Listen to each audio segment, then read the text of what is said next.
সুড়ঙ্গ সিনেমার পর আবার আফরান নিশো ও তমা মির্জার জুটি দেখা যাবে দাগি সিনেমায়। রোমান্স, ড্রামা ও অ্যাকশনের মিশেলে পরিচালক শিহাব শাহীন পরিচালিত দাগি সিনেমায় অভিনয় করতে দেখা যাবে সোনারা বিনতে কামালকেও। নিশোর নতুন সিনেমা নিয়ে তার অনুরাগীরা বেশ সরব।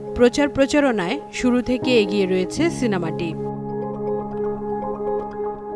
বরবাদ সিনেমার মাধ্যমে দ্বিতীয়বারের মতো পর্দায় জুটি করতে দেখা যাবে শাকিব খান ও ইধিকা পলকে। সিনেমায় চমক হিসেবে থাকবে যিশু সেনগুপ্ত ও নুসরাত জাহান। 2025 সালের ঈদ উল ফিতরে সিনেমাটি মুক্তি পাওয়ার কথা রয়েছে। ঢালিউড কিং শাকিব খানের সিনেমা মানেই সাকিবিয়ানদের কাছে অন্যরকম ভালো লাগার খবর।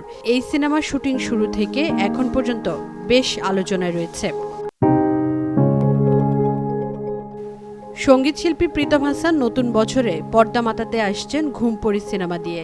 এতে তার বিপরীতে দেখা যাবে ছোট পর্দার জনপ্রিয় অভিনেত্রী তানজিন তিশাকে। ভালোবাসা দিবসে মুক্তি পাওয়ার কথা রয়েছে সিনেমাটির। পিনিক সিনেমার মাধ্যমে প্রথমবার খল চরিত্রে অভিনয় করছেন চিত্রনায়িকা শবনম বুবলী। এ সিনেমায় অভিনেত্রীর বিপরীতে দেখা যাবে আদর আজাদকে। অ্যাকশন, সাসপেন্স ও থ্রিলারধর্মী এ সিনেমা নিয়ে সংশ্লিষ্ট সবাই খুবই আশাবাদী। 2024-এ বুবলির সিনেমা তেমন সাড়া না ফেললেও সামনে নতুন সিনেমা নিয়ে আশাবাদী তার অনুরাগীরা।